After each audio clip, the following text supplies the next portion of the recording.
पर वीर जी ने उस सियासी पूरे माहौल ਨੂੰ ਆਪ ਜੀ ਸਾਹਮਣੇ ਸਿਰਜਿਆ। ਕਈ ਵਾਰੀ ਅਸੀਂ ਕੀ ਹੁੰਦਾ ਹੈ ਸਿਆਸੀ ਮਾਹੌਲ ਦੀ ਗੱਲ ਸੁਣ ਲੈਂਦੇ ਹਾਂ, ਗੁਰਮਤਿ ਮਾਹੌਲ ਦੀ ਗੱਲ ਵੀ ਸੁਣ ਲੈਂਦੇ ਹਾਂ, ਪਰ ਸਾਡੇ ਦਿਮਾਗਾਂ ਵਿੱਚ ਸਾਡੀ ਮਾਨਸਿਕਤਾ ਵਿੱਚ ਉਹ ਜਿਹਾ ਮਾਹੌਲ ਸਿਰਜਿਆ ਨਹੀਂ ਜਾਂਦਾ। ਜੋ ਵੀਰ ਜੀ ਗੱਲ ਕਰ ਰਹੇ ਸਨ ਕਿ ਜਿਸ ਵੇਲੇ ਖੁਸਰੋ ਦੇ ਮਗਰ ਸਰਕਾਰੀ ਫੌਜਾਂ ਲੱਗੀਆਂ ਹੁੰਦੀਆਂ ਤੇ ਗੁਰੂ ਅਰਜਨ ਦੇਵ ਜੀ ਮਹਾਰਾਜ ਤੇ ਇੱਕ ਬਲੇਮ ਲਗਾਇਆ ਜਾਂਦਾ ਹੈ ਕਿ ਇਹਨਾਂ ਨੇ ਖੁਸਰੋ ਦੀ ਮਦਦ ਕੀਤੀ ਹੈ, ਕਿਉਂਕਿ ਉਸ ਵੇਲੇ ਸਰਕਾਰ ਇਹੋ ਜਿਹੀ ਢੰਗ ਬਣਾ ਲੈਂਦੀ ਹੈ, ਅੱਜ ਵੀ ਬਣਾ ਲੈਂਦੀ ਹੈ। ਪਰ ਜਿਹੜੇ ਇਤਿਹਾਸਿਕ ਪਿਛੋਕੜ ਨੂੰ ਦੇਖਦੇ ਹਨ, ਉਹਨਾਂ ਡੇਟਾ ਨੂੰ ਪਛਾਣੀਏ, ਡੇਟਾ ਦੀ ਪੜਚੋਲ ਕਰੀਏ ਤੇ ਗੁਰੂ ਅਰਜਨ ਦੇਵ ਜੀ ਮਹਾਰਾਜ ਉਸ ਵੇਲੇ ਗੋਂਦਵਾਲ ਸਾਹਿਬ ਹੈ ਹੀ ਨਹੀਂ ਸਨ, ਉਹ ਤਰਨਤਾਰਨ ਦੇ ਇਲਾਕੇ ਵਿੱਚ ਆਏ ਹੋਏ ਸਨ, ਕਿਉਂਕਿ ਤਰਨਤਾਰਨ ਦੇ ਇਲਾਕੇ ਵਿੱਚ ਸਖੀ ਸਰਵੀਰ ਦਾ ਬੜਾ ਵੱਡਾ ਇੱਕ ਫੈਲਾਅ ਫੈਲ ਰਿਹਾ ਸੀ। ਅਸੀਂ ਪੀਰੀ ਦੀ ਗੱਲ ਕੀਤੀ ਨਾ, ਪੀਰੀ ਦੀ ਗੱਲ ਦੇ ਵਿੱਚ ਤਰਨਤਾਰਨ ਦਾ ਦਰਬਾਰ ਸਾਹਿਬ ਬਣਨਾ ਸਖੀ ਸਰਵੀਰਾਂ ਦੀ ਉਸ ਲਹਿਰ ਨੂੰ ਬੜੀ ਵੱਡੀ ਠੱਲ ਸੀ। ਸਖੀ ਸਰਵੀਰਾਂ ਦੀ ਉਹ ਲਹਿਰ ਬੜੇ ਜ਼ੋਰ ਨਾਲ ਪੰਜਾਬ ਵਿੱਚ ਫੈਲ ਰਹੀ ਸੀ। ਉਹ ਪੀਰ ਨਗਾਏ ਵਾਲਾ ਭਾਵੇਂ ਹਿੰਦੁਸਤਾਨ ਕਦੇ ਨਹੀਂ ਆਇਆ, ਉੱਥੇ ਹੀ ਮਰ ਗਿਆ ਪਾਕਿਸਤਾਨ ਵਿੱਚ ਹੀ, ਪਰ ਉਹਦੀਆਂ ਕਬਰਾਂ ਹਿੰਦੁਸਤਾਨ ਵਿੱਚ ਬੜੀਆਂ ਆਈਆਂ। ਅੱਜ ਵੀ ਤੁਸੀਂ ਦੇਖ ਲਓ, ਕੋਈ ਗ੍ਰਾਮ ਮਹੱਲਾ ਐਸਾ ਨਹੀਂ ਹੋਣਾ ਜਿੱਥੇ ਕਿਸੇ ਪੀਰ ਦੀ ਕਬਰ ਨਾ ਮਿਲਦੀ ਹੋਵੇ। ਭਾਵੇਂ ਇਸਲਾਮ ਵਿੱਚ ਪੀਰ ਦੀ ਕਬਰ ਨੂੰ ਮੰਨਣਾ ਗੁਨਾਹ ਸੀ, ਪਰ ਜਿਹੜਾ ਉਹ ਸੈਕਟ ਸੀ, ਜਿਸ ਸੈਕਟ ਨੂੰ ਨਕਸ਼ਬੰਦੀ ਲੀਡ ਕਰ ਰਹੇ ਸਨ, ਜਿਹੜੇ ਉਹਦੇ ਪੀਰ ਕਰ ਰਹੇ ਸਨ, ਉਹਨਾਂ ਦੀ ਗੰਢ ਸੰਢ ਦੇ ਨਾਲ ਜਹਾਂਗੀਰ ਵੀ ਆਪਣੇ ਰਾਜਗੱਦੀ 'ਤੇ ਕਾਬਜ਼ ਹੋ ਗਿਆ ਔਰ ਸਮਝੌਤੇ ਨਾਲ ਕਾਬਜ਼ ਹੋਇਆ। ਅੱਜ ਵੀ ਅਸੀਂ ਦੇਖਦੇ ਹਾਂ ਸਾਡੇ ਦੇਸ਼ ਵਿੱਚ ਵੀ ਕੈਂਡੀਡੇਟ ਕੋਈ ਹੋਰ ਹੁੰਦਾ ਹੈ ਜਿਹੜਾ ਕਾਬਲੀਅਤ ਰੱਖਦਾ ਹੁੰਦਾ ਹੈ, ਪਰ ਪਿੱਛੋਂ ਗੰਢ ਤਰੁਪ ਹੋ ਜਾਂਦੀ ਹੈ। ਗੰਢ ਤਰੁਪ ਕੱਪ ਕੇ ਕੀ ਹੁੰਦਾ ਹੈ, ਇੱਕ ਐਸਾ ਆਦਮੀ ਅੱਗੇ ਆ ਜਾਂਦਾ ਹੈ ਜਿਹੜਾ ਉਹਨਾਂ ਦੀਆਂ ਮਨਸ਼ਾ ਨੂੰ ਪੂਰਾ ਕਰਦਾ ਹੁੰਦਾ।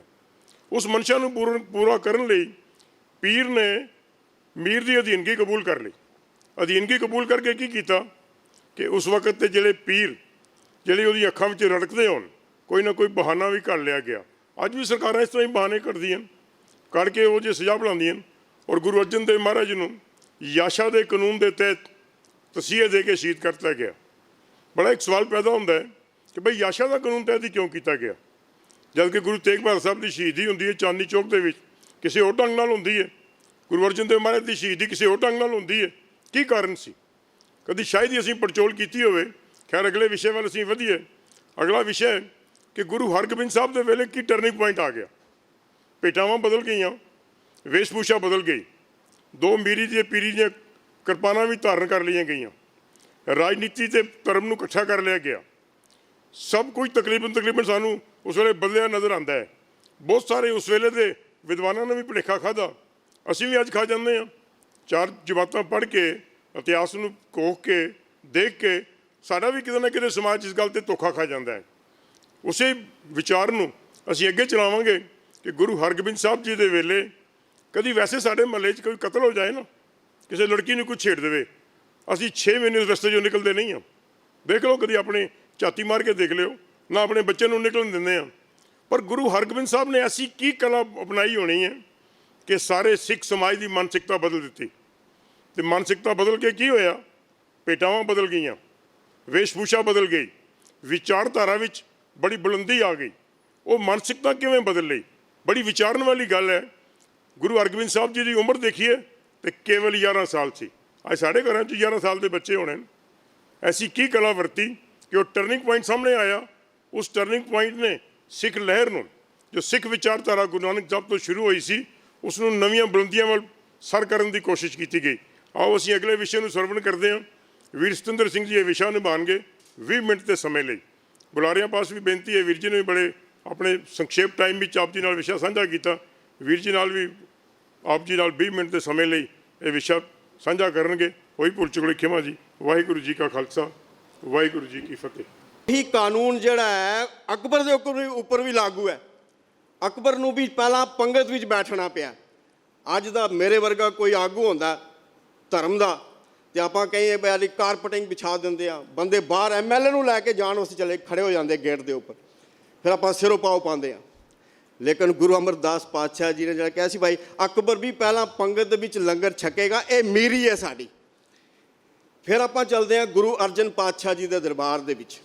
ਗੁਰੂ ਅਰਜਨ ਪਾਤਸ਼ਾਹ ਜੀ ਦਾ ਸਮਾਂ ਆਉਂਦਾ ਹੈ ਤੇ ਇਹ ਸਾਰੇ ਸਿਧਾਂਤ ਜਿਹੜੇ ਨੇ ਨਾ, ਜਿਹੜਾ ਨਾਰਾ ਗੁਰੂ ਨਾਨਕ ਨੇ ਲਗਾਇਆ ਸੀ ਉਹ ਇਤਿਹਾਸਕ ਨਾਰਾ ਸਾਡਾ, ਲੇਕਿਨ ਉਹੀ ਨਾਰਾ ਬਾਣੀ ਦੇ ਅੰਦਰ ਵੀ ਦਰਜ ਕੀਤਾ ਬਈ ਜੋ ਤੋ ਪ੍ਰੇਮ ਖੇਲਣ ਕਾ ਚਾਓ ਸਿਰ ਧਰ ਤਲੀ ਗਲੀ ਮੇਰੀ ਆਓ, ਇਹ ਮੀਰੀ ਹੈ ਸਾਡੀ। ਤੇ ਗੁਰੂ ਅਰਜਨ ਪਾਤਸ਼ਾਹ ਜੀ ਤੱਕ ਪਹੁੰਚਦਿਆਂ ਇਹ ਸਾਰੇ ਸਿਧਾਂਤ ਜਿਹੜੇ ਨੇ ਨਾ ਆਦ ਬੀੜ ਦੇ ਵਿੱਚ ਗੁਰੂ ਅਰਜਨ ਪਾਤਸ਼ਾਹ ਜੀ ਨੇ ਦਰਜ ਕਰ ਦਿੱਤੇ। ਪੀਰੀ ਦੇ ਨਾਲ ਮੀਰੀ ਦਾ ਸਿਧਾਂਤ ਦਰਜ ਕਰ ਦਿੱਤਾ। ਹੁਣ ਆਪਾਂ ਦੇਖਦੇ ਹਾਂ ਗੁਰੂ ਅਰਜਨ ਪਾਤਸ਼ਾਹ ਜੀ ਦੇ ਆਪਣੇ ਬਚਨ ਨੇ ਕਿ ਹੁਣ ਹੁਕਮ ਹੋਆ ਮਿਹਰਬਾਨ ਦਾ, ਪੈ ਕੋਏ ਨਾ ਕਿਸੇ ਰੁਝਾਨ ਦਾ, ਸਭ ਸੁਖਾਲੀ ਉਠਿਆ ਇਹ ਹੋਵਾ ਹਲੇਮੀ ਰਾਜ ਜੀਓ। ਇਹ ਸਾਡੀ ਮੀਰੀ ਹੈ, ਹਲੇਮੀ ਰਾਜ ਦੀ ਗੱਲ ਕਰਦੇ ਆ। ਉਹ ਕਹਿੰਦੇ ਬਈ ਤੁਸੀਂ ਲੁੱਟ ਖਸੁੱਟ ਪਾਈ ਹੋਈ ਹੈ, ਲੇਕਿਨ ਅਸੀਂ ਇੱਕ ਹਲੇਮੀ ਰਾਜ ਕਾਇਮ ਕਰਨਾ ਜਿੱਥੇ ਸੱਚ ਦਾ ਬੋਲਬਾਲਾ ਹੋਵੇ, ਜਿੱਥੇ ਸੱਚ ਦਾ ਪਸਾਰਾ ਹੋਏਗਾ, ਜਿੱਥੇ ਸੱਚ ਦੀ ਗੱਲ ਹੋਵੇਗੀ। ਤੇ ਉਸ ਦੇ ਨਾਲ ਆਪਾਂ ਦੇਖਦੇ ਹਾਂ ਗੁਰੂ ਅੰਗਦ ਪਾਤਸ਼ਾਹ ਜੀ ਨੇ ਵੀ ਗੱਲ ਕਹੀ ਸੀ, ਜਿਸ ਪਿਆਰੇ ਸੁਨੇ ਤਿਸ ਆ ਗਿਆ ਮਰ ਚਲੀਏ। ਇਹ ਮਰ ਚਲੀਏ ਸਾਡੀ ਮੀਰੀ ਹੈ। ਤੇ ਗੁਰੂ ਅਮਰਦਾਸ ਪਾਤਸ਼ਾਹ ਜੀ, ਗੁਰੂ ਰਾਮਦਾਸ ਪਾਤਸ਼ਾਹ ਜੀ ਵੀ ਇਹੀ ਗੱਲ ਕਹਿੰਦੇ, ਐਸਾ ਸਤਿਗੁਰ ਜੇ ਮਿਲੈ ਤਿਸ ਨੂੰ ਸਿਰ ਸੌਂਪੀਐ ਵਿੱਚੋਂ ਆਪ ਜਾਏ। ਸਤਿਗੁਰੂ ਆ ਗਿਆ ਸੀਸ ਭੇਟ ਦਿਓ, ਜੇ ਸਤਿਗੁਰ ਸਾਚੇ ਭਾਵੈ। ਇਹ ਸੀਸ ਭੇਟ ਕਰਨਾ ਜਿਹੜਾ ਹੈ ਦੇਣਾ, ਮਰਨ ਮੁਨਸਾ ਸੂਰਿਆਂ ਹੱਕ ਹੈ ਜੇ ਹੋਏ ਮਰਨ ਪਰਵਾਨੋ। ਸੂਰਾ ਸੋ ਪਹਿਚਾਨੀਆ ਜੋ ਲੜੈ ਦੀਨ ਕੇ ਹੇਤ, ਗਗਨ ਦਮਾਮਾ ਬਾਜਿਓ ਪਰਿਓ ਨਿਸ਼ਾਨਾ ਕਾਓ। ਇਹ ਮੀਰੀ ਦਾ ਸੰਕਲਪ ਹੈ ਸਾਰਾ, ਤੇ ਇਹ ਹੁਣ ਆਦ ਬੀੜ ਦੇ ਵਿੱਚ ਦਰਜ ਹੋ ਚੁੱਕਾ ਹੈ। ਗੁਰੂ ਸਾਹਿਬਾਨ ਨੇ ਇਸ ਦੀ ਸੰਪਾਦਨਾ ਕੀਤੀ ਤੇ ਦਰਜ ਕਰ ਦਿੱਤਾ। ਇੱਥੋਂ ਸਾਡਾ ਇਸ ਗੱਲ ਨੂੰ ਸਮਝਣਾ ਹੈ ਕਿ ਜਿਹੜਾ ਪੀਰੀ ਤੇ ਮੀਰੀ ਦਾ ਸੰਕਲਪ ਹੈ, ਇਹ ਗੁਰੂ ਅਰਜਨ ਪਾਤਸ਼ਾਹ ਜੀ ਜਾਂ ਗੁਰੂ ਹਰਗੋਬਿੰਦ ਪਾਤਸ਼ਾਹ ਜੀ ਵੇਲੇ ਸ਼ੁਰੂ ਨਹੀਂ ਹੋਇਆ। ਗੁਰੂ ਨਾਨਕ ਪਾਤਸ਼ਾਹ ਜੀ ਤੋਂ ਇਸ ਦੀ ਆਰੰਭਤਾ ਹੋ ਰਹੀ ਹੈ ਤੇ ਚੱਲਦਾ ਆ ਰਿਹਾ। ਲੇਕਿਨ ਜਿਹੜਾ ਟਰਨਿੰਗ ਪੁਆਇੰਟ ਸੀ ਜਿਸ ਨੂੰ ਆਪਾਂ ਸਮਝਣਾ, ਬੜੀ ਬਾਰੀਕੀ ਵਾਲੀ ਗੱਲ ਹੈ। ਗੁਰੂ ਸਾਹਿਬਾਨ ਦੇ ਸਮੇਂ ਜਿਹੜਾ ਇਹ ਗਿਆਨ ਖੜਗ ਜਿਸ ਦੀ ਗੱਲ ਵੀਰ ਜੀ ਵੀ ਕਰ ਰਹੇ ਸੀ, ਇਹ ਮਾਨੋ ਗਿਆਨ ਖੜਗ ਹੈ, ਇਹ ਭਗਤੀ ਹੈ, ਇਹ ਪੀਰੀ ਹੈ। ਲੇਕਿਨ ਇਸ ਦੇ ਨਾਲ ਮੀਰੀ ਛੁਪੀ ਹੋਈ ਹੈ ਤੇ ਗੁਰੂ ਸਾਹਿਬਾਨ ਨੇ ਇਹਨੂੰ ਪ੍ਰਤੱਖ ਰੂਪ ਦੇ ਵਿੱਚ ਸ਼ਸਤਰਬੱਧ ਹੋ ਕੇ ਜਦੋਂ ਇਹ ਗੁਰਗੱਦੀ ਤੇ ਬੈਠਦੇ ਆ ਤੇ ਇਸ ਨੂੰ ਪ੍ਰਗਟ ਕੀਤਾ ਗਿਆ। ਇਹ ਟਰਨਿੰਗ ਪੁਆਇੰਟ ਸੀ। ਔਰ ਇਸ ਦਾ ਜ਼ਿਕਰ ਆਪਾਂ ਦੇਖਦੇ ਹਾਂ C.H. ਪੈਨ ਕਰਦਾ, ਜਦੋਂ ਉਹ ਲਿਖਦਾ ਕਿ ਗੁਰੂ ਅਰਜਨ ਪਾਤਸ਼ਾਹ ਜੀ ਨੂੰ ਜਦੋਂ ਇਹ ਹੁਕਮ ਕਰ ਦਿੱਤਾ ਗਿਆ ਬਈ ਇਹਨਾਂ ਦੀ ਸ਼ਹਾਦਤ ਹੋਣੀ ਹੈ ਹੁਣ, ਤੇ ਗੁਰੂ ਸਾਹਿਬਾਨ ਨੇ 23 ਜਾਂ 24 ਮਈ 1606 ਨੂੰ ਜਦੋਂ ਗੁਰਗੱਦੀ ਦੀ ਦਾਤ ਬਖਸ਼ਿਸ਼ ਕੀਤੀ ਗੁਰੂ ਹਰਗੋਬਿੰਦ ਪਾਤਸ਼ਾਹ ਜੀ ਨੂੰ, ਤੇ C.H. ਪੈਨ ਲਿਖਦਾ ਕਿ ਭਰੀ ਸੰਗਤ ਦੇ ਵਿੱਚ ਉਹਨਾਂ ਨੇ ਆਪਣੇ ਸਪੁੱਤਰ ਗੁਰੂ ਹਰਗੋਬਿੰਦ ਨੂੰ ਕਿਹਾ ਕਿ ਮੈਂ ਜਾਂਦਾ ਹਾਂ ਜਹਾਂਗੀਰ ਨੂੰ ਦੱਸਦਾ ਹਾਂ ਕਿ ਸਾਰੇ ਮਸਲਿਆਂ ਦਾ ਹੱਲ ਜਿਹੜਾ ਹੈ ਉਹ ਵਿਚਾਰ ਦੇ ਨਾਲ, ਗੱਲਬਾਤ ਦੇ ਨਾਲ ਹੋ ਸਕਦਾ ਉਸ ਦੀ ਆਤਮਾ ਟੁੰਬੀ ਜਾਏ। ਜੇ ਐਸਾ ਨਾ ਹੋਇਆ ਤੇ ਫਿਰ ਇਸ ਤਰੀਕੇ ਦੇ ਨਾਲ, ਸ਼ਾਂਤਮਈ ਤਰੀਕੇ ਦੇ ਨਾਲ ਹੁਣ ਜਿਹੜੀ ਹਾਕਮਾਂ ਦੀ ਆਤਮਾ ਹੈ ਉਹ ਪਸ਼ੂਆਂ ਦਾ ਰੂਪ ਧਾਰਨ ਕਰ ਚੁੱਕੀ ਹੈ, ਤਾਂ ਉਸ ਨੂੰ ਬਦਲਣਾ ਮੁਸ਼ਕਲ ਹੈ। ਇਹ ਇਵੇਂ ਹੋਏਗਾ ਜਿਵੇਂ ਕਿਸੇ ਸਿੰਘਾਂ ਵਾਲੇ ਜਾਨਵਰ ਦੇ ਅੱਗੇ ਲੇਟ ਜਾਈਏ, ਉਹਨੇ ਤਾਂ ਸਾਡੇ ਸੀਨੇ ਨੂੰ ਚੀੜ ਫਾੜ ਕਰਕੇ ਰੱਖ ਦੇਣਾ। ਤੇ ਗੁਰੂ ਸਾਹਿਬਾਨ ਨੇ ਉਸ ਵਕਤ ਇੱਕ ਇਹੀ ਗੱਲ ਕਿ ਅੱਜ ਤੋਂ ਬਾਅਦ ਹੁਣ ਇਹ ਸਮਾਂ ਮੰਗ ਕਰਦਾ ਕਿ ਗੁਰਗੱਦੀ ਤੇ ਬੈਠਣ ਲਈ ਸ਼ਸਤਰਬੱਧ ਹੋਣਾ ਬੜਾ ਜ਼ਰੂਰੀ ਹੈ। ਅਸੀਂ ਅੱਜ ਤੱਕ ਸਮਾਜ ਦੀ ਬਿਹਤਰੀ ਦੇ ਲਈ, ਸਮਾਜ ਨੂੰ ਸੱਚ ਦਾ ਮਾਰਗ ਦੱਸਣ ਦੇ ਲਈ, ਇੱਕ ਸ਼ਾਂਤਮਈ ਮਾਹੌਲ ਕ੍ਰੀਏਟ ਕਰਨ ਦੇ ਲਈ ਅਸੀਂ ਕੀ ਕੀਤਾ, ਇੱਕ ਸ਼ਾਂਤਮਈ ਤਰੀਕਾ ਅਪਣਾਇਆ। ਲੇਕਿਨ ਹੁਣ ਜ਼ਾਲਮ ਨੇ ਹੱਦ ਕਰ ਦਿੱਤੀ ਹੋਈ ਹੈ, ਹੁਣ ਹਾਕਮ ਨੇ ਹੱਦ ਕੀਤੀ ਹੋਈ ਹੈ। ਇਹ ਗੁਰੂ ਸਾਹਿਬ ਨੇ ਉਸ ਵਕਤ ਗੱਲ ਕਹੀ ਤੇ C.H. ਪੈਨ ਨੇ ਗੱਲ ਕਹਿੰਦਾ, ਤੇ ਉਸੇ ਹੁਕਮ ਅਨੁਸਾਰ ਹੀ ਗੁਰੂ ਹਰਗੋਬਿੰਦ ਪਾਤਸ਼ਾਹ ਜੀ ਜਿਹੜੇ ਗੁਰਗੱਦੀ 'ਤੇ ਜਦੋਂ ਬੈਠਦੇ ਆ ਤੇ ਫਿਰ ਦੋ ਤਲਵਾਰਾਂ ਬੱਧੀਆਂ। ਇੱਕ ਤਲਵਾਰ ਕਿਹੜੀ ਹੈ? ਇੱਕ ਗਿਆਨ ਖੜਗ ਦੀ ਜਿਹੜੀ ਗੁਰੂ ਨਾਨਕ ਪਾਤਸ਼ਾਹ ਜੀ ਤੋਂ ਸਮੇਂ ਤੋਂ ਆ ਰਹੀ ਹੈ। ਦੂਜੀ ਜਿਹੜੀ ਧਾਰਨ ਕੀਤੀ ਉਹ ਹੈ ਲੋਹ ਖੜਗ। ਬਈ ਹੁਣ ਗਿਆਨ ਖੜਗ ਦੇ ਨਾਲ ਲੋਹ ਖੜਗ ਵੀ ਹੈ। ਤੇ ਭਾਈ ਜੈਤਾ ਤੇ ਭਾਈ ਸ਼ਿੰਗਾਰਾ ਜੀ ਵੀ ਗੁਰੂ ਅਰਜਨ ਪਾਤਸ਼ਾਹ ਜੀ ਨੂੰ ਇਹ ਗੱਲ ਪੁੱਛਦੇ ਆ। ਇਤਿਹਾਸ ਦੇ ਅਲਫਾਜ਼ ਨੇ, ਬਈ ਸੱਚੇ ਪਾਤਸ਼ਾਹ ਤੁਸੀਂ ਜਾ ਰਹੇ ਹੋ ਤੇ ਕੋਈ ਆਖਰੀ ਸੰਦੇਸ਼ ਦੇ ਕੇ ਜਾਓ, ਸਾਡੇ ਲਈ ਕੀ ਹੁਕਮ ਹੈ? ਤੇ ਗੁਰੂ ਸਾਹਿਬਾਨ ਨੇ ਕਿਹਾ ਸੀ ਕਿ ਮੈਂ ਹਰਗੋਬਿੰਦ ਦੇ ਰੂਪ ਦੇ ਵਿੱਚ ਹੁਣ ਭਗਤੀ ਦੇ ਨਾਲ ਪੀਰ ਦੀ ਪੀਰੀ ਖਿੱਚ ਲੈਣੀ ਹੈ ਤੇ ਸ਼ਕਤੀ ਦੇ ਨਾਲ ਮੀਰ ਦੀ ਮੀਰੀ ਖਿੱਚ ਲੈਣੀ ਹੈ। ਭਾਵ ਕਿ ਹੁਣ ਸ਼ਸਤਰਬੱਧ ਹੋ ਕੇ ਜ਼ਾਲਮ ਤੇ ਜ਼ੁਲਮ ਦਾ ਮੁਕਾਬਲਾ ਕਰਨਾ ਜ਼ਰੂਰੀ ਹੈ। ਭਾਈ ਚੂੜ ਜੀ ਨੂੰ ਵੀ ਇਹੀ ਗੱਲ ਕਹੀ, ਔਰ ਇਹੀ ਗੱਲ ਜਿਹੜੀ ਹੈ ਟਰੰਪ ਵੀ ਕਹਿੰਦਾ ਹੈ। ਟਰੰਪ ਕਹਿੰਦਾ ਕਿ ਗੁਰੂ ਹਰਗੋਬਿੰਦ ਪਾਤਸ਼ਾਹ ਜੀ ਦੇ ਵੇਲੇ ਗੁਰਗੱਦੀ 'ਤੇ ਬੈਠੇ ਜਦੋਂ ਉਹ ਇੱਕ ਬਹੁਤ ਵੱਡਾ ਟਰਨਿੰਗ ਪੁਆਇੰਟ ਸੀ, ਕਿਉਂਕਿ ਉੱਥੋਂ ਹੀ ਫੌਜੀ ਤਾਕਤ ਦਾ ਸਿਲਸਿਲਾ ਸ਼ੁਰੂ ਹੁੰਦਾ ਹੈ। ਕਨਿੰਗਮ ਜਿਸ ਨੇ ਸਿੱਖ ਹਿਸਟਰੀ ਲਿਖੀ ਹੈ ਉਹ ਵੀ ਇਹੀ ਗੱਲ ਕਹਿੰਦਾ ਕਿ ਗੁਰੂ ਹਰਗੋਬਿੰਦ ਪਾਤਸ਼ਾਹ ਜੀ ਥੋੜ੍ਹੇ ਸਮੇਂ ਵਿੱਚ ਹੀ ਇੱਕ ਧਾਰਮਿਕ ਆਗੂ ਦੇ ਨਾਲ ਨਾਲ ਇੱਕ ਸੈਨਿਕ ਆਗੂ ਵੀ ਬਣ ਚੁੱਕੇ ਸਨ।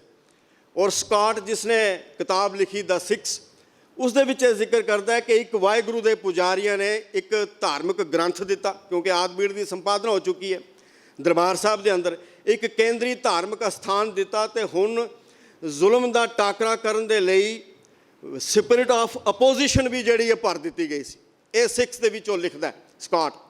ਤੇ ਮੋਹਸਨ ਫਾਨੀ ਇਹ ਗੱਲ ਕਰਦਾ ਹੈ, ਲਿਖਦਾ ਹੈ ਕਿ ਜਦੋਂ, ਕਿਉਂਕਿ ਸਮਕਾਲੀ ਹੈ ਗੁਰੂ ਸਾਹਿਬ ਦਾ, ਉਹ ਟਰਨਿੰਗ ਪੁਆਇੰਟ ਦੀ ਗੱਲ ਕਰਦਾ ਹੈ ਕਿ ਗੁਰੂ ਹਰਗੋਬਿੰਦ ਪਾਤਸ਼ਾਹ ਜੀ ਨੂੰ ਕਈ ਮੁਸੀਬਤਾਂ ਆਈਆਂ, ਕਈ ਪਰੇਸ਼ਾਨੀਆਂ ਦਾ ਉਹਨਾਂ ਨੂੰ ਸਾਹਮਣਾ ਕਰਨਾ ਪਿਆ, ਲੇਕਿਨ ਉਸ ਦੇ ਬਾਵਜੂਦ ਵੀ ਆਪਣੇ ਪਿਤਾ ਦੇ ਹੁਕਮਾਂ ਦੇ ਨਾਲ ਨਾਲ ਉਹਨਾਂ ਨੇ ਇਹ ਸਿਪਾਹੀਆਂ ਵਾਲਾ ਬਾਣਾ ਪਹਿਨਿਆ, ਸ਼ਸਤਰ ਧਾਰਨ ਕੀਤੇ, ਸ਼ਿਕਾਰ ਖੇਡਣਾ ਸ਼ੁਰੂ ਕੀਤਾ, ਕਿਉਂਕਿ ਸਾਰਿਆਂ ਦੇ ਉੱਪਰ ਬੈਨ ਲੱਗਾ ਹੋਇਆ ਸੀ। ਕੋਈ ਦੂਜਾ ਬੰਦਾ ਸ਼ਿਕਾਰ ਨਹੀਂ ਸੀ ਖੇਡ ਸਕਦਾ, ਕੋਈ ਸ਼ਸਤਰ ਨਹੀਂ ਸੀ ਰੱਖ ਸਕਦਾ। ਇੱਥੋਂ ਇਹ ਟਰਨਿੰਗ ਪੁਆਇੰਟ ਸ਼ੁਰੂ ਹੁੰਦਾ ਹੈ। 2 ਤਲਵਾਰਾਂ ਬੱਧੀਆਂ, ਇੱਕ ਮੀਰੀ ਦੀ, ਇੱਕ ਪੀਰ ਦੀ, ਇੱਕ ਅਜ਼ਮਤ ਦੀ, ਇੱਕ ਰਾਜ ਦੀ, ਇੱਕ ਰਾਖੀ ਕਰੇ ਵਜ਼ੀਰ ਦੀ। ਇਹ 2 ਤਲਵਾਰਾਂ ਧਾਰਨ ਕੀਤੀਆਂ, ਤੇ ਇਹਨੂੰ ਜਿਹੜੀ ਗਿਆਨ ਖੜਕ ਦੇ ਨਾਲ ਜਿਹੜੀ ਲੋਹ ਖੜਕ ਸੀ, ਕਿਉਂਕਿ ਆਪਾਂ ਕਈ ਵਾਰੀ ਨਾ ਜਦੋਂ ਬਾਣੀ ਤੋਂ ਦੂਰ ਹੁੰਦੇ ਆ ਤੇ ਹਰ ਇੱਕ ਬੰਦਾ ਜਿਹੜਾ ਅਦ੍ਰਿਸ਼ਟ ਤੋਂ ਪ੍ਰਭਾਵਿਤ ਨਹੀਂ ਹੈ, ਦ੍ਰਿਸ਼ਟ ਤੋਂ ਪ੍ਰਭਾਵਿਤ ਹੁੰਦਾ ਹੈ। ਅਸੀਂ ਅਦ੍ਰਿਸ਼ਟ ਤੋਂ ਪ੍ਰਭਾਵਿਤ ਨਹੀਂ ਹਾਂ। ਪਰਮਾਤਮਾ ਦੀ ਗੱਲ ਆਪਾਂ ਸਾਰੇ ਕਰਦੇ ਹਾਂ, ਪਰਮਾਤਮਾ ਸਾਨੂੰ ਕਿੱਥੇ ਨਜ਼ਰ ਆਉਂਦਾ ਹੈ, ਕਿੱਥੇ ਹੈ ਪਰਮਾਤਮਾ ਦੱਸੋ, ਕਿਹਨੇ ਵੇਖਿਆ ਜੀ, ਇਸ ਤਰ੍ਹਾਂ ਦੀਆਂ ਗੱਲਾਂ ਵੀ ਕਰਦੇ ਹਾਂ, ਕਿਉਂਕਿ ਅਸੀਂ ਅਦ੍ਰਿਸ਼ਟ ਤੋਂ ਪ੍ਰਭਾਵਿਤ ਨਹੀਂ ਹੁੰਦੇ। ਇਹ ਨਹੀਂ ਸਮਝਦੇ ਕਿ ਸਾਡਾ ਇਹ ਦ੍ਰਿਸ਼ਟਮਾਨ ਸਰੀਰ ਹੈ। ਜਿਵੇਂ ਮੈਂ ਤੁਹਾਡੇ ਸਰੀਰ ਨੂੰ ਦੇਖ ਕੇ ਪ੍ਰਭਾਵਿਤ ਹੁੰਦਾ, ਤੁਸੀਂ ਮੇਰੇ ਸਰੀਰ ਨੂੰ ਦੇਖ ਕੇ ਪ੍ਰਭਾਵਿਤ ਹੋ। ਕੋਈ ਬਹੁਤ ਸੋਹਣਾ ਬੰਦਾ ਸੁਡੋਲ ਸਰੀਰ ਹੋਵੇ, ਆਪਾਂ ਕਹਿੰਦੇ ਹਾਂ ਜੀ ਬਹੁਤ ਵਧੀਆ ਉਸਦਾ ਸਰੀਰ ਹੈ। ਆਪਾਂ ਸਰੀਰ ਨੂੰ ਦੇਖ ਕੇ ਪ੍ਰਭਾਵਿਤ ਹੋ ਰਹੇ ਹਾਂ, ਲੇਕਿਨ ਜਿਸ ਸਰੀਰ ਨੂੰ ਜਿਹੜੀ ਜੋਤ ਚਲਾ ਰਹੀ ਹੈ, ਉੱਥੇ ਤੱਕ ਸਾਡੀ ਜਿਹੜੀ ਹੈ ਨਾ ਉਹ ਨਜ਼ਰ ਨਹੀਂ ਪਹੁੰਚਦੀ ਹੈ। ਤੇ ਜਦੋਂ ਅਸੀਂ ਦੇਖਦੇ ਹਾਂ ਕਿ ਜਦੋਂ ਬੰਦਾ ਦ੍ਰਿਸ਼ਟ ਤੋਂ ਪ੍ਰਭਾਵਿਤ ਹੁੰਦਾ ਹੈ, ਇਹ ਦ੍ਰਿਸ਼ਟਮਾਨ ਹੋ ਕੇ ਉਹ ਜਿਹੜੀ ਗਿਆਨ ਦੀ ਖੜਗ, ਲੋਹ ਖੜਗ ਦੇ ਵਿੱਚ ਪਰਿਵਰਤਨ ਹੁੰਦੀ ਹੈ, ਸ਼ਸਤਰਬੱਧ ਹੋ ਕੇ, ਤੇ ਫਿਰ ਇੱਕ ਟਰਨਿੰਗ ਪੁਆਇੰਟ ਆਮ ਸਮਾਜ ਨੂੰ ਲੱਗਦਾ। ਤੇ ਗੁਰੂ ਸਾਹਿਬਾਨ ਨੇ ਜਿਹੜੀ ਅਬਦੁੱਲਾ ਤੇ ਨੱਥਮਲ ਨੇ ਗੱਲ ਕਹੀ ਸੀ, ਬਈ 2 ਤਲਵਾਰੀ ਬੱਧੀਆਂ।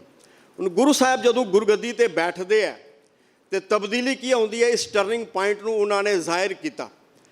ਹਾਲਾਂਕਿ ਉਹ ਕਹਿੰਦੇ ਆ ਬਈ ਇਹ ਤਲਵਾਰ ਮੈਂ ਤਾਂ ਚੁੱਕੀ ਹੈ, ਕਿਰਪਾਨ ਮੈਂ ਤਾਂ ਚੁੱਕੀ ਹੈ, ਕਿਉਂਕਿ ਗੁਰੂ ਨਾਨਕ ਦੀ ਜਿਹੜੀ ਲਹਿਰ ਹੈ, ਕ੍ਰਾਂਤੀਕਾਰੀ ਲਹਿਰ ਸ਼ੁਰੂ ਕੀਤੀ ਹੋਈ, ਸਰਕਾਰ ਇਹਨੂੰ ਦਬਾਉਣਾ ਚਾਹੁੰਦੀ ਹੈ, ਸਰਕਾਰ ਸਾਨੂੰ ਗੁਲਾਮ ਬਣਾ ਕੇ ਰੱਖਣਾ ਚਾਹੁੰਦੀ ਹੈ, ਤੇ ਗੁਰੂ ਨਾਨਕ ਦੇ ਘਰ ਨੂੰ ਗੁਲਾਮੀਅਤ ਪ੍ਰਵਾਨ ਨਹੀਂ ਹੈ।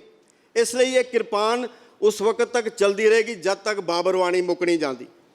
ਹੁਣ ਕਈਆਂ ਇਤਿਹਾਸਕਾਰਾਂ ਨੇ ਇੱਥੋਂ ਹੀ ਟਪਲਾ ਖਾਦਾ। ਜਾਦੂਨਾਥ ਸਰਕਾਰ ਇਹ ਗੱਲ ਲਿਖਦਾ ਹੈ ਕਿ ਗੁਰੂ ਨਾਨਕ ਦਾ ਸੀਤਲ ਸੋਮਾ ਮਾਰੂਥਲ ਦੇ ਵਿੱਚ ਗਰਕ ਹੋ ਰਿਹਾ, ਜਦੋਂ ਗੁਰੂ ਹਰਗੋਬਿੰਦ ਪਾਤਸ਼ਾਹ ਜੀ ਦੇ ਬਾਰੇ ਉਹ ਦੇਖਦਾ। ਸੰਤ ਸਮਰੱਥ ਰਾਮਦਾਸ ਜਿਹੜਾ ਬਾਅਦ ਦੇ ਵਿੱਚ ਸ਼ਿਵਾਜੀ ਮਰਾਠਾ ਦਾ ਗੁਰੂ ਬਣਦਾ ਹੈ, ਉਹ ਜਦੋਂ ਗੁਰੂ ਹਰਗੋਬਿੰਦ ਪਾਤਸ਼ਾਹ ਜੀ ਨੂੰ ਜਦੋਂ ਪ੍ਰਚਾਰਕ ਦੌਰੇ 'ਤੇ ਨੇ ਸ਼੍ਰੀਨਗਰ ਗੜਵਾਲ ਵਿਖੇ, ਇਹ ਸ਼੍ਰੀਨਗਰ ਨਹੀਂ ਉਧਰ, ਤੇ ਉੱਥੇ ਗੁਰੂ ਸਾਹਿਬਾਨ ਨੂੰ ਲਾਓ ਲਸ਼ਕਰ ਦੇ ਨਾਲ ਵੇਖਦਾ, ਤੇ ਉਹ ਕਹਿੰਦਾ ਬਈ ਤੁਸੀਂ ਗੁਰੂ ਨਾਨਕ ਦੀ ਗੱਦੀ ਦੇ ਉੱਪਰ ਬੈਠੇ ਹੋ, ਗੁਰੂ ਨਾਨਕ ਤੇ ਫਕੀਰ ਸੀ, ਤੁਸੀਂ ਲਾਓ ਲਸ਼ਕਰ ਰੱਖਿਆ ਹੋਇਆ। ਤੇ ਗੁਰੂ ਸਾਹਿਬ ਨੇ ਉਹਨੂੰ ਜਵਾਬ ਦਿੱਤਾ ਸੀ ਬਈ ਜ਼ਾਹਰ ਅਮੀਰੀ ਬਾਤਨ ਫਕੀਰੀ, ਤੇ ਕਹਿੰਦੇ ਬਈ ਇਹ ਸ਼ਸਤਰ ਗਰੀਬ ਕੀ ਰੱਖਿਆ, ਜਰਵਾਨੇ ਕੀ ਭਖਿਆ। ਇਸੇ ਤਰ੍ਹਾਂ ਗੁਜਰਾਤ ਦੇ ਵੀ ਜਦੋਂ ਗੁਰੂ ਸਾਹਿਬ ਪ੍ਰਚਾਰਕ ਦੌਰੇ 'ਤੇ ਨੇ, ਉੱਥੇ ਸ਼ਾਹ ਦੌਲਾ ਮਿਲਦਾ ਇਹਨਾਂ ਨੂੰ, ਉਹਨੇ ਵੀ ਦੇਖਿਆ ਬਈ ਲਾਓ ਲਸ਼ਕਰ ਦੇ ਵਿੱਚ ਨੇ ਗੁਰੂ ਸਾਹਿਬ, ਤੇ ਪੁੱਛਣ ਲਗਾ ਔਰਤ ਕਿਆ, ਬੈਰਾਗ ਕਿਆ, ਦੌਲਤ ਕਿਆ, ਤੇ ਕਹਿਣ ਲਗੇ ਗੁਰੂ ਸਾਹਿਬਾਨ, ਤੋਂ ਪੁੱਛਦਾ ਫਕੀਰ ਕਿਆ, ਤੇ ਗੁਰੂ ਸਾਹਿਬ ਨੇ ਕਿਹਾ ਸੀ ਔਰਤ ਈਮਾਨ, ਪੁੱਤਰ ਨਿਸ਼ਾਨ, ਦੌਲਤ ਗੁਜ਼ਰਾਨ, ਫਕੀਰ ਨਾ ਹਿੰਦੂ ਨਾ ਮੁਸਲਮਾਨ। ਗੁਰੂ ਸਾਹਿਬ ਨੇ ਉਸ ਨੂੰ ਵੀ ਇਹ ਗੱਲ ਕਹੀ ਸੀ। ਗੁਰੂ ਸਾਹਿਬ ਜਿੱਥੇ ਜਾਂਦੇ ਸਨ ਹੁਣ ਸ਼ਸਤਰਬੱਧ ਹੋ ਕੇ ਜਾਣਾ, ਤੇ ਜਦੋਂ ਗੁਰਗੱਦੀ ਤੇ ਬੈਠਦੇ ਆ ਤੇ ਪਹਿਲਾ ਹੁਕਮਨਾਮਾ ਇਹ ਜਾਰੀ ਕਰਦੇ ਆ ਕਿ ਅੱਜ ਤੋਂ ਬਾਅਦ ਚੰਗੀ ਜਵਾਨੀ, ਚੰਗਾ ਘੋੜਾ, ਚੰਗਾ ਸ਼ਸਤਰ ਗੁਰੂ ਘਰ ਦੀ ਪੇਟਾ ਹੋਏਗੀ। ਹੁਣ ਇਹ ਸਾਹਮਣੇ ਪ੍ਰਤੱਖ ਹੋ ਰਿਹਾ ਨਾ, ਹੁਣ ਪਤਾ ਲੱਗ ਰਿਹਾ ਬਈ ਇਹ ਟਰਨਿੰਗ ਪੁਆਇੰਟ ਸੀ। ਗੁਰੂ ਨਾਨਕ ਦੀ ਗੱਲ ਲੋਕਾਂ ਨੇ ਕਈ ਵਾਰੀ ਨਹੀਂ ਸਮਝੀ, ਬਈ ਜੋ ਤੋ ਪ੍ਰੇਮ ਖੇਲਣ ਕਾ ਚਾਓ, ਸਿਰ ਧਰ ਤਲੀ ਗਲੀ ਮੇਰੀ ਆਓ। ਤੇ ਇੱਥੋਂ ਜਦੋਂ ਹੁਣ ਪ੍ਰਤੱਖ ਹੋਇਆ, ਇਸ ਲਈ ਆਪਾਂ ਕਹਿੰਦੇ ਹਾਂ ਬਈ ਪੀਰੀ ਦੇ ਨਾਲ ਮੀਰੀ ਦਾ ਸਿਧਾਂਤ ਗੁਰੂ ਹਰਗੋਬਿੰਦ ਪਾਤਸ਼ਾਹ ਜੀ ਦੇ ਵੇਲੇ ਪ੍ਰਗਟ ਹੁੰਦਾ। ਤੇ ਗੁਰੂ ਸਾਹਿਬਾਨ ਦੇ ਉਹਨਾਂ ਹੁਕਮਾਂ ਦੇ ਉੱਪਰ ਫੁੱਲ ਚੜਾਉਂਦੇ ਹੋਏ ਨੌਜਵਾਨਾਂ ਨੇ ਆਪਣਾ ਆਪ ਭੇਟ ਕੀਤਾ। ਕਹਿਣ ਲੱਗੇ ਸੱਚੇ ਪਾਤਸ਼ਾਹ, 2 ਵਕਤ ਦੀ ਰੋਟੀ ਤੇ 6 ਮਹੀਨੇ ਵਿੱਚ ਇੱਕ ਕੁਰਤਾ ਪਜਾਮਾ ਚਾਹੀਦਾ ਹੈ, ਤੁਹਾਡੀ ਇੱਕ ਲਲਕਾਰ ਤੇ ਆਪਣਾ ਆਪ ਕੁਰਬਾਨ ਕਰ ਦਿਆਂਗੇ। ਚੰਗੇ ਘੋੜੇ, ਮੋਹਸਨ ਫਾਨੀ ਇਹ ਗੱਲ ਲਿਖਦਾ ਕਿ ਕੁਝ ਹੀ ਸਮੇਂ ਦੇ ਅੰਦਰ 300 ਘੋੜਸਵਾਰ, 60 ਬੰਦੂਕਚੀ ਤੇ 700 ਘੋੜੇ ਤਬੇਲੇ ਦੇ ਵਿੱਚ ਬੰਨ੍ਹ ਦਿੱਤੇ ਗਏ। ਹੁਣ ਇਹ ਲੱਭ ਰਿਹਾ ਸਾਰਾ ਕੁਝ। 1608 ਦੇ ਵਿੱਚ ਗੁਰੂ ਹਰਗੋਬਿੰਦ ਪਾਤਸ਼ਾਹ ਜੀ ਨੇ ਅਕਾਲ ਤਖਤ ਦੀ ਸਿਰਜਣਾ ਕੀਤੀ, ਜਿਹੜਾ ਪਹਿਲਾਂ ਇੱਕ ਥੜਾ ਤਿਆਰ ਹੋਇਆ 3 ਮੀਟਰ ਉੱਚਾ, ਦਿੱਲੀ ਦੇ ਤਖਤ ਤੋਂ ਉੱਚਾ ਸੀ। ਔਰ ਇਹ ਅਕਾਲ ਤਖਤ ਦੀ ਸਿਰਜਣਾ ਕਰਕੇ ਗੁਰੂ ਸਾਹਿਬਾਨ ਨੇ ਸਾਨੂੰ ਇੱਕ ਰਾਜਨੀਤਿਕ ਸ਼ਕਤੀ ਦਿੱਤੀ, ਪਛਾਣ ਦਿੱਤੀ ਹੈ। ਔਰ ਇਸੇ ਤਖਤ 'ਤੇ ਬੈਠ ਕੇ ਜਦੋਂ ਸ਼ਾਮਾਂ ਨੂੰ ਕੀਰਤਨ ਦੀ ਲੜੀ ਤੋਂ ਬਾਅਦ ਨਾ ਗੁਰੂ ਸਾਹਿਬ ਆਪ ਉਸ ਤਖਤ ਤੇ ਬੈਠਦੇ ਸਨ ਤੇ ਬੈਠ ਕੇ ਜੰਗੀ ਮਸ਼ਕਾਂ ਦੇਖਦੇ ਸਨ। ਨੌਜਵਾਨਾਂ ਨੂੰ ਉੱਥੇ ਸਿਖਲਾਈ ਦਿੱਤੀ ਜਾਂਦੀ ਸੀ, ਘੋੜਸਵਾਰੀ ਦੀ ਸਿਖਲਾਈ, ਗੱਤਕਾ ਖੇਡਣਾ, ਤਲਵਾਰਬਾਜ਼ੀ, ਨੇਜ਼ੇਬੰਦੀ, ਇਹ ਸਾਰਾ ਕੁਝ ਉੱਥੇ ਸਿਖਲਾਈ ਹੁੰਦੀ ਸੀ। ਅੱਜ ਸਾਡੇ ਗੁਰਦੁਆਰਾ ਸਾਹਿਬਾਨ ਦੇ ਵਿੱਚ ਇਸ ਤਰ੍ਹਾਂ ਦਾ ਪ੍ਰਬੰਧ ਨਹੀਂ ਹੈ, ਅਸੀਂ ਇਸ ਸਿਸਟਮ ਕ੍ਰੀਏਟ ਨਹੀਂ ਕਰ ਸਕੇ। ਇਸੇ ਲਈ ਆਪਾਂ ਦੇਖਦੇ ਹਾਂ, ਜੇ ਅੱਜ ਆਪਾਂ ਥੋੜ੍ਹੀ ਜਿਹੀ ਮਿਸਾਲ ਲੈ ਲਈਏ, ਵੇ ਸਾਡੀਆਂ ਧੀਆਂ ਭੈਣਾਂ, ਅਸੀਂ ਵੀ ਡਰਦੇ ਹਾਂ। ਅੱਜ 7 ਵਜੇ ਤੋਂ ਬਾਅਦ 8 ਵਜੇ ਤੋਂ ਬਾਅਦ ਥੋੜ੍ਹਾ ਜਿਹਾ ਹਨੇਰਾ ਪੈ ਜਾਏ, ਅਸੀਂ ਕਹਿੰਦੇ ਹਾਂ ਜੀ ਬਾਹਰ ਨਾ ਜਾਇਓ। ਲੇਕਿਨ ਉਹ ਕੱਲੀ ਜਿਹੜੀ ਹੈ ਬੀਬੀ, ਜਿਹੜੀ ਜਦੋਂ ਅਸੀਂ ਦੇਖਦੇ ਹਾਂ ਕਿ ਚਮਕੌਰ ਦੀ ਗੜੀ ਵਿੱਚ ਜਾ ਕੇ ਸੰਸਕਾਰ ਕਰ ਰਹੀ ਹੈ, ਕਿਉਂਕਿ ਅੰਮ੍ਰਿਤਧਾਰੀ ਹੈ, ਪੰਜ ਕਕਾਰੀ ਵਰਦੀ ਦੀ ਧਾਰਨੀ ਹੈ।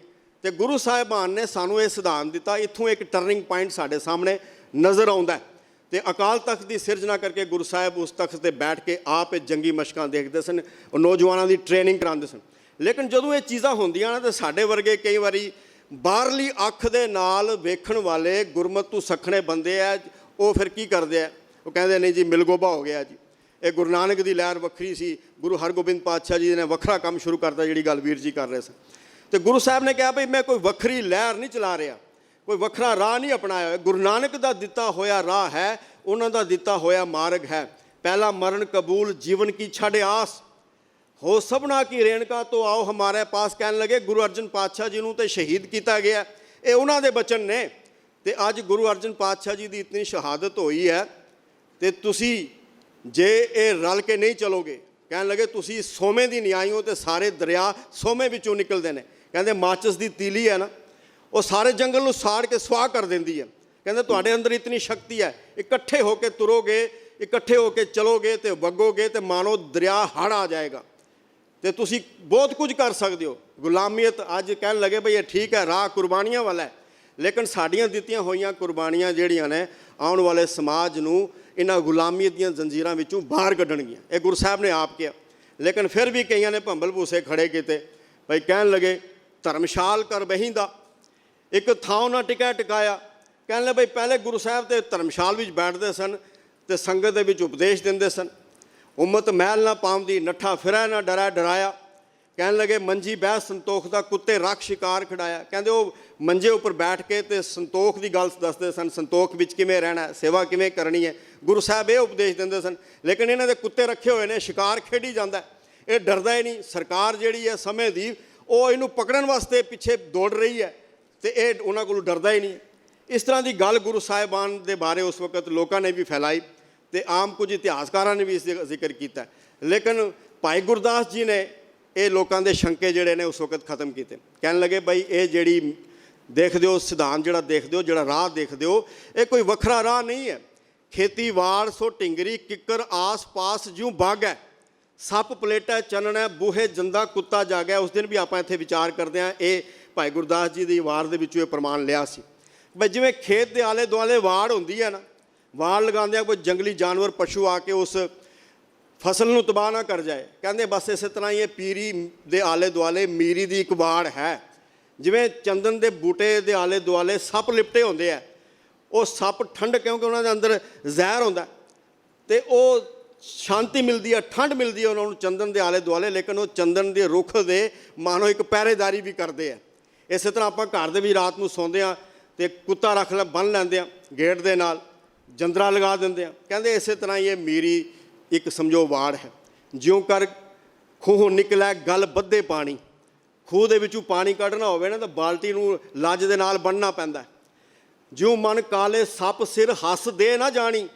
ਕਹਿੰਦੇ ਕਾਲਾ ਕਿਤੇ, ਕਹਿੰਦੇ ਬਈ ਇਹ ਕਾਲੇ ਸੱਪ ਦੇ ਸਿਰ 'ਤੇ ਮਣੀ ਹੁੰਦੀ ਹੈ ਤੇ ਜੋ ਮਣੀ ਲੈਣੀ ਹੋਵੇ ਤਾਂ ਤੁਹਾਨੂੰ ਐਵੇਂ ਤਾਂ ਨਹੀਂ ਨਾ ਦੇਗਾ, ਉਹਨੂੰ ਪਹਿਲੇ ਸੱਪ ਨੂੰ ਮਾਰਨਾ ਪਏਗਾ। ਕਹਿੰਦੇ ਇਸ ਤੇਲ ਤਲੂ ਕਿਉਂ ਨਿਕਲਿਆ ਬਿਨ ਪੀੜੇ ਕਹਾਣੀ, ਤੇਲ ਕੱਢਣਾ ਹੋਵੇ ਤਿਲਾਂ ਦੇ ਵਿੱਚੋਂ ਤੇ ਕਹਾਣੀ ਵਿੱਚ ਪੀੜਨਾ ਪੈਂਦਾ। ਕਿ ਇਸੇ ਤਰ੍ਹਾਂ ਕਹਿੰਦੇ ਬਈ ਜਿਵੇਂ ਗਰੀ ਭੰਨੇ ਨਲੀਏਰ ਨਿਸ਼ਾਨੀ, ਜਿਉਂ ਮੂੰਹ ਭੰਨੇ ਗਰੀ ਦੇ ਨਲੀਏਰ ਨਿਸ਼ਾਨੀ। ਬਈ ਗਿਰੀ ਕੱਢਣੀ ਹੋਵੇ ਤੇ ਬਾਹਰਲਾ ਖੋਲ ਤੋੜਨਾ ਪਏਗਾ। ਇਸੇ ਤਰ੍ਹਾਂ ਕਹਿਣ ਲੈ ਵੇ ਮੁੱਖਾਂ ਲੋਹਾ ਸਾਧੀਐ ਵਗਦੀ ਵਾਧਾਣੀ। ਜਿਹੜੇ ਮਨਮੁੱਖ ਨੇ, ਜਿਹੜੇ ਆਪਣੇ ਰਾਜ ਦੇ ਅਹੰਕਾਰ ਦੇ ਵਿੱਚ ਨੇ, ਹਉਮੈ ਵਿੱਚ ਨੇ, ਕਹਿੰਦੇ ਉਹਨਾਂ ਦੇ ਨਾਲ ਲੋਹਾ ਲੈਣਾ ਹੋਵੇ ਨਾ ਤੇ ਹਥੌੜੇ ਦੀਆਂ ਸੱਟਾਂ ਮਾਰਨੀਆਂ ਪੈਂਦੀਆਂ। ਇਸ ਲਈ ਇਹ ਇੱਕ ਮੀਰੀ ਦਾ ਸਿਧਾਂਤ ਗੁਰੂ ਨਾਨਕ ਪਾਤਸ਼ਾਹ ਜੀ ਦਾ ਦਿੱਤਾ ਹੋਇਆ। ਗੁਰੂ ਹਰਗੋਬਿੰਦ ਪਾਤਸ਼ਾਹ ਜੀ ਨੇ ਕੋਈ ਵੱਖਰਾ ਰਾਹ ਨਹੀਂ ਅਪਣਾਇਆ। ਇਸ ਤਰ੍ਹਾਂ ਲੋਕਾਂ ਦੇ ਸ਼ੰਕਿਆਂ ਨੂੰ ਦੂਰ ਕੀਤਾ ਔਰ ਇੱਥੋਂ ਫਿਰ ਇਹ ਸਾਹਮਣੇ ਪ੍ਰਤੱਖ ਹੋਇਆ। ਆਪਾਂ ਦੇਖਦੇ ਹਾਂ ਕਿ ਨੌਜਵਾਨ ਜਿਹੜੇ ਨੇ ਉਹ ਬੜੇ ਇੱਕ ਹੜ੍ਹ ਆਇਆ, ਗੁਰੂ ਸਾਹਿਬਾਨ ਨੇ ਫੌਜਾਂ ਤਿਆਰ ਕੀਤੀਆਂ, 5 ਭਾਗ ਵੰਡਿਆ ਉਹਨੂੰ ਫੌਜਾਂ ਨੂੰ 5 ਭਾਗਾਂ ਵਿੱਚ। ਅੱਜ ਵੀ ਆਪਾਂ ਦੇਖਦੇ ਹਾਂ ਜਿਵੇਂ ਸਾਡੀ ਇੰਡੀਅਨ 에ਅਰ ਫੋਰਸ ਹੈ, ਨੇਵੀ ਹੈ, ਨੈਵਲ ਫੋਰਸ ਹੈ, ਜੇ ਪੈਦਲ ਲੜਨ ਵਾਲੀ ਫੌਜ ਹੈ ਫੋਰਸ ਹੈ। ਗੁਰੂ ਸਾਹਿਬ ਨੇ ਵੀ ਇਸੇ ਤਰ੍ਹਾਂ ਫੌਜ ਤਿਆਰ ਕੀਤੀ। ਭਾਈ ਲੰਗਾ ਜਿਹੜੇ ਅੱਗੇ ਹੋ ਕੇ ਲੜਦੇ ਸਨ, ਉਹਨਾਂ ਨੂੰ ਪੈਦਲ ਫੌਜ ਦਾ ਜਿਹੜਾ ਹੈ ਉਹ ਜਥੇਦਾਰ ਬਣਾਇਆ। ਭਾਈ ਬਿਧੀ ਚੰਦ ਜੀ ਉਹ ਗੁਰੀਲਾ ਜਿਹੜੀ ਸੀ ਨਾ ਉਹ ਵਾਰ ਕਰਦੇ ਸਨ ਬਿਲਕੁਲ ਝਪਟ ਕੇ, ਤੇ ਉਹਨਾਂ ਨੂੰ ਗੁਰੀਲਾ ਫੌਜ ਦਾ ਜਿਹੜਾ ਜਥੇਦਾਰ ਬਣਾਇਆ।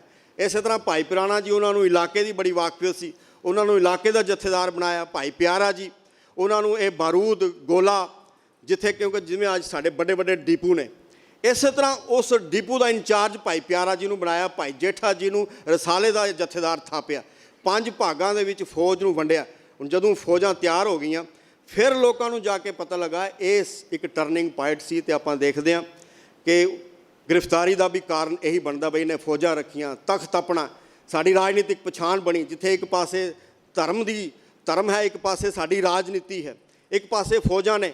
ਬਈ ਆਪਾਂ ਹੁਣ ਜਿਹੜਾ ਮੁਕਾਬਲਾ ਜੇ ਜ਼ੁਲਮ ਦਾ ਕਰਨਾ ਤੇ ਸ਼ਸਤਰਬੱਧ ਹੋ ਕੇ ਕਰਨਾ। ਲੋਹਗੜ੍ਹ ਦਾ ਕਿਲ੍ਹਾ ਗੁਰੂ ਸਾਹਿਬਾਨ ਨੇ 1609 ਦੇ ਵਿੱਚ ਅੰਮ੍ਰਿਤਸਰ ਤੋਂ 2 ਮੀਲ ਦੂਰੀ ਦੇ ਉੱਪਰ ਇੱਕ ਲੋਹਗੜ੍ਹ ਦਾ ਕਿਲ੍ਹਾ ਸਥਾਪਿਤ ਕੀਤਾ, ਜਿਸ ਦੇ ਵਿੱਚ ਨੌਜਵਾਨ ਹਰ ਵੇਲੇ ਜਿਹੜੇ ਆਪਣਾ ਸ਼ਸਤਰਾਂ ਦੇ ਨਾਲ ਲੈਸ ਉੱਥੇ ਹਰ ਵੇਲੇ ਰਾਖੀ ਕਰਦੇ ਸਨ, ਤਾਂ ਕਿ ਦਰਬਾਰ ਸਾਹਿਬ ਦੇ ਉੱਪਰ ਕੋਈ ਆਸਾਨੀ ਦੇ ਨਾਲ ਅਟੈਕ ਨਾ ਕਰ ਸਕੇ। ਇਸ ਤਰੀਕੇ ਦਾ ਇੱਕ ਟਰਨਿੰਗ ਪੁਆਇੰਟ ਸਾਡੇ ਸਾਹਮਣੇ ਆਉਂਦਾ। ਔਰ ਫਿਰ ਆਪਾਂ ਦੇਖਦੇ ਹਾਂ ਕਿ ਜਿਹੜਾ ਜ਼ਿਕਰ ਕੀਤਾ ਵੀਰ ਜੀ ਨੇ ਵੀ, ਪਹਿਲੀ ਜੰਗ ਇਤਿਹਾਸ ਦੀ 160 ਸਾਲ ਬਾਅਦ ਲੜਦੇ ਆ ਗੁਰੂ ਹਰਗੋਬਿੰਦ ਪਾਤਸ਼ਾਹ ਜੀ। 1469 ਤੋਂ ਲੈ ਕੇ 1629 ਮਈ 15 ਮਈ 1629 ਵਿੱਚ ਪਹਿਲੀ ਜੰਗ ਹੁੰਦੀ ਹੈ 160 ਸਾਲ ਬਾਅਦ। ਤੇ ਦੇਖੋ ਤੁਸੀਂ ਕਿ ਕੋਈ ਸਾਧਨ ਨਹੀਂ ਹੈ, ਡੰਡਿਆਂ ਦੇ ਨਾਲ ਉਹ ਲੜੀ ਗਈ ਜੰਗ, ਡੰਡਿਆਂ ਤੇ ਸੋਟਿਆਂ ਦੇ ਨਾਲ। ਕੁਝ ਹਥਿਆਰ ਸਨ, ਕੁਝ ਬੰਦੂਕਾਂ ਸਨ, ਕੁਝ ਘੋੜਸਵਾਰ ਨੌਜਵਾਨ ਵੀ ਸਨ, ਬੰਦੂਕਚੀ ਵੀ ਸਨ। ਲੇਕਿਨ ਤਕਰੀਬਨ ਜੰਗ ਜਿਹੜੀ ਸੀ, ਇਹ ਭੱਟ ਮੱਥਰਾ ਜੀ, ਭੱਟ ਕੀਰਤ ਜੀ, ਜਿਨ੍ਹਾਂ ਦੀ ਬਾਣੀ ਤੁਸੀਂ ਪੜ੍ਹਦੇ ਹੋ ਨਾ, ਉਹ ਵੀ ਉਹਨਾਂ ਜੰਗਾਂ ਦੇ ਵਿੱਚ ਸ਼ਾਮਲ ਹੋਏ ਆ। ਦੂਜੀ ਜੰਗ ਜਿਹੜੀ ਆ 1631 ਦੇ ਵਿੱਚ ਹੁੰਦੀ ਹੈ। ਤੀਜੀ ਜੰਗ ਅਪ੍ਰੈਲ 1634 ਵਿੱਚ ਹੁੰਦੀ ਹੈ। ਚੌਥੀ ਜੰਗ ਦਸੰਬਰ 1634 ਵਿੱਚ ਹੁੰਦੀ ਹੈ। ਇਹ 4 ਜੰਗਾਂ ਗੁਰੂ ਸਾਹਿਬਾਨ ਨੇ ਲੜੀਆਂ। ਔਰ ਇਹ ਦੱਸ ਦਿੱਤਾ ਉਸ ਵਕਤ ਦੀ ਸਮੇਂ ਦੀ ਸਰਕਾਰ ਨੂੰ ਕਿ ਹੁਣ ਗੁਰੂ ਨਾਨਕ ਦੀ ਆਰੰਭ ਕੀਤੀ ਹੋਈ ਕ੍ਰਾਂਤੀਕਾਰੀ ਲਹਿਰ, ਇਹਨੂੰ ਦਬਾਇਆ ਨਹੀਂ ਜਾ ਸਕੇਗਾ। ਭਾਵੇਂ ਸਾਨੂੰ ਸ਼ਹਾਦਤਾਂ ਵੀ ਦੇਣੀਆਂ ਪਈਆਂ। ਔਰ ਗੁਰੂ ਅਰਜਨ ਪਾਤਸ਼ਾਹ ਜੀ ਦੀ ਇਹ ਬਹੁਤ ਵੱਡੀ ਸ਼ਹਾਦਤ ਤੋਂ ਬਾਅਦ ਅਸੀਂ ਦੇਖਦੇ ਹਾਂ ਕਿ ਇੱਕ ਮਹਾਨ ਫਲਸਫਾ ਜਿਹੜਾ ਪੀਰੀ ਦੇ ਤੇ ਮੀਰੀ ਦੇ ਸੰਕਲਪ ਦੇ ਵੀ ਸਾਡੇ ਸਾਹਮਣੇ ਆਉਂਦਾ ਹੈ। ਤੇ ਗੁਰੂ ਹਰਗੋਬਿੰਦ ਪਾਤਸ਼ਾਹ ਜੀ ਪਹਿਲੇ ਐਸੇ ਗੁਰੂ ਨੇ ਸਿੱਖ ਇਤਿਹਾਸ ਦੇ ਅੰਦਰ, ਜਿਨ੍ਹਾਂ ਨੇ ਸਭ ਤੋਂ ਵੱਧ ਜਿਹੜੀ ਹੈ ਕੈਦ ਕੱਟੀ ਹੈ, 2.5 ਤੋਂ ਲੈ ਕੇ 3 ਸਾਲ ਤੱਕ। ਜਿਵੇਂ ਵੀਰ ਜੀ ਨੇ ਜ਼ਿਕਰ ਕੀਤਾ, ਕੁਝ ਇਤਿਹਾਸਕਾਰ 2.5 ਸਾਲ ਲਿਖਦੇ ਆ, ਕੁਝ 10 ਜਾਂ 12 ਸਾਲ ਵੀ ਲਿਖਦੇ ਆ, ਪਰ ਉਹ ਸਮਾਂ ਲੱਗਦਾ ਨਹੀਂ। 2.5 ਤੋਂ ਲੈ ਕੇ 3 ਸਾਲ ਤੱਕ ਸਭ ਤੋਂ ਲੰਬੀ ਕੈਦ ਗੁਰੂ ਹਰਗੋਬਿੰਦ ਪਾਤਸ਼ਾਹ ਜੀ ਨੇ ਗਵਾਲੀਅਰ ਦੇ ਕਿਲੇ ਵਿੱਚ ਕੱਟੀ ਹੈ। ਇਸ ਤਰ੍ਹਾਂ ਦੀ ਇੱਕ ਦੇਣ ਸਾਨੂੰ ਦਿੱਤੀ ਔਰ ਇੱਕ ਟਰਨਿੰਗ ਪੁਆਇੰਟ ਸੀ। ਅੱਜ ਅਸੀਂ ਦੇਖਦੇ ਹਾਂ ਕਿ ਇਹ ਜਿਹੜਾ ਸ਼ਸਤਰਬੱਧ ਹੋ ਕੇ ਪੀਰੀ ਦੇ ਨਾਲ ਮੇਰੀ ਦਾ ਸੰਕਲਪ, ਕਿਧਰੇ ਨਾ ਕਿਧਰੇ ਸਾਨੂੰ ਥੋੜ੍ਹਾ ਜਿਹਾ ਲੱਗਦਾ ਕਿ ਅਸੀਂ ਆਪਣੇ ਟਰੈਕ ਤੋਂ ਡੀ-ਟਰੈਕ ਹੋ ਰਹੇ ਹਾਂ। ਅੱਜ ਸਾਡਾ ਪ੍ਰਬੰਧ ਇਸ ਤਰ੍ਹਾਂ ਦਾ ਨਹੀਂ। ਪ੍ਰਬੰਧ ਕਰਨ ਦੇ ਵਿੱਚ ਅਸੀਂ ਇਸ ਤਰ੍ਹਾਂ ਦੀ ਅਸੀਂ ਦੇਖਦੇ ਹਾਂ ਕਿ ਕਿਤੇ ਨਾ ਕਿਤੇ ਊਣਤਾਈਆਂ ਨੇ, ਕਿਤੇ ਕਮੀਆਂ ਨੇ ਸਾਡੇ ਉਸ ਪ੍ਰਬੰਧ ਦੇ ਵਿੱਚ, ਕਿ ਅਸੀਂ ਆਉਣ ਵਾਲੀ ਪਨੀਰੀ ਨੂੰ ਉਹ ਪੀਰੀ ਦੇ ਨਾਲ ਮੇਰੀ ਦਾ ਸਿਧਾਂਤ ਦੇਣ ਦੇ ਵਿੱਚ ਅਸਫਲ ਰਹਿ ਰਹੇ ਹਾਂ। ਵੀਰ ਸੁਰਜੀਤ ਸਿੰਘ ਵੀ ਬੈਠੇ ਨੇ, ਇੱਥੇ ਦੇ ਪ੍ਰਬੰਧਕ ਵੀਰ ਵੀ ਬੈਠੇ ਨੇ। ਮੈਂ ਇਹ ਬੇਨਤੀ ਕਰਾਂਗਾ ਕਿ ਆਓ ਹੱਲਾ ਮਾਰੀਏ, ਇੱਕ ਰਲ ਮਿਲ ਕੇ ਕੁਝ ਨਵਾਂ ਸਮਾਜ ਦੇ ਵਿੱਚ ਦਈਏ, ਕੁਝ ਨਵੀਂ ਚੀਜ਼ ਸਮਾਜ ਦੇ ਵਿੱਚ ਦਈਏ। ਮੈਂ ਆਪਣੇ ਤਰਫੋਂ ਬਸ ਸਿਰਫ ਇੱਕ ਬੇਨਤੀ ਕਰਕੇ ਖਿਮਾ ਦਾ ਜਾਚਕ ਹੋਵਾਂਗਾ, ਅੱਗੇ ਵੀਰ ਜੀ ਆਉਣਗੇ, ਕਿ ਇਹ ਸੈਮੀਨਾਰ ਅਸੀਂ ਉਲੀਕਿਆ ਇਹ ਵੱਖ-ਵੱਖ ਢੰਗ ਦੇ ਨਾਲ। ਕਈ ਵਾਰੀ ਬਹੁਤ ਸਾਰੇ ਸਾਨੂੰ ਇਹ ਵੀ ਪੁੱਛਦੇ ਆ ਕਿ ਜੀ ਬਾਹਰੋਂ ਕੌਣ ਆ ਰਿਹਾ, ਬਾਹਰੋਂ ਕੌਣ ਆ ਰਿਹਾ। ਪਰ ਆਪਾਂ ਸਾਡੇ ਜ਼ਿਹਨ ਦੇ ਵਿੱਚ ਇੱਕ ਐਸੀ ਪਤਾ ਨਹੀਂ ਕਿਹੜਾ ਕੀੜਾ ਬਣ ਚੁੱਕਾ ਹੈ ਕਿ ਬਾਹਰਲੇ ਪ੍ਰਚਾਰਕ ਆ ਕੇ ਅੱਧਾ ਘੰਟਾ ਸਾਨੂੰ ਕੀ ਦੇ ਜਾਣਗੇ। ਪਰ ਜੇ ਥੋੜ੍ਹਾ ਜਿਹਾ ਕੰਪੈਰੀਜ਼ਨ, ਮੈਂ ਕੋਈ ਆਪਣੀ ਵਡਿਆਈ ਨਹੀਂ ਕਰ ਰਿਹਾ, ਮੈਂ ਇਹ ਕਹਿੰਦਾ ਕਿ ਕੋਈ ਬਾਹਰਲਾ ਪ੍ਰਚਾਰਕ ਬੁਲਾ ਲਵੋ ਅਤੇ ਸਾਡੇ ਨਾਲ ਕੰਪੈਰੀਜ਼ਨ ਵੀ ਕਰ ਲਵੇ, ਬਈ ਕਿੰਨਾ ਕੁ ਮੈਟਰ ਉਹ ਦੇ ਕੇ ਜਾਂਦਾ, ਫਿਰ ਤਾਂ ਗੱਲ ਬਣਦੀ ਹੈ। ਆਪਾਂ ਪੈਸੇ ਵੀ ਦਿੰਦੇ ਆ ਉਹਨਾਂ ਨੂੰ 21,000 ਰੁਪਇਆ, 25,000 ਰੁਪਇਆ, ਅੱਧਾ ਪੌਣਾ ਘੰਟੇ। ਜੇ ਕੋਈ ਪ੍ਰਚਾਰਕ ਬਹੁਤ ਵਧੀਆ ਬੋਲ ਕੇ ਵੀ ਜਾਂਦਾ ਹੈ ਤੇ 45 ਮਿੰਟਾਂ ਦੇ ਵਿੱਚ ਅਸੀਂ ਤੇ ਪੂਰਾ ਸਾਲ ਇੱਥੇ ਪ੍ਰਚਾਰ ਪ੍ਰਸਾਰ ਦੀ ਲਹਿਰ ਦੇ ਵਿੱਚ ਕੋਸ਼ਿਸ਼ ਕਰੀਦੀ ਹੈ ਬਈ ਯੋਗਦਾਨ ਪਾਈਏ। ਅਸੀਂ ਕੁਝ ਨਹੀਂ ਸਮਾਜ ਨੂੰ ਬਦਲ ਪਾ ਰਹੇ, ਉਹ 45 ਮਿੰਟਾਂ ਵਿੱਚ ਕਿੰਨਾ ਕੁ ਬਦਲ ਜਾਏਗਾ। ਇਸ ਲਈ ਇਹ ਥੋੜ੍ਹਾ ਜਿਹਾ ਇੱਕ ਸਿਸਟਮ ਕ੍ਰੀਏਟ ਕਰਨ ਦੀ ਲੋੜ ਹੈ। ਇਹ ਜਿਹੜਾ ਕੀੜਾ ਸਾਡੇ ਅੰਦਰ ਪਿਆ ਹੋਇਆ ਕਿ ਬਈ ਬਾਹਰਲੇ ਪ੍ਰਚਾਰਕ, ਬਾਹਰਲੇ ਰਾਗੀ, ਤੁਹਾਡੇ ਜੰਮੂ ਦੇ ਰਾਗੀਆਂ ਨੂੰ ਕਿੰਨੇ ਕੁ ਬੰਦੇ ਬਾਹਰ ਬੁਲਾ ਰਹੇ ਨੇ, ਉਹਨਾਂ ਨੂੰ ਤੁਸੀਂ 30,000 ਰੁਪਇਆ, 25,000 ਰੁਪਇਆ ਭੇਟਾ ਦਿੰਦੇ ਹੋ।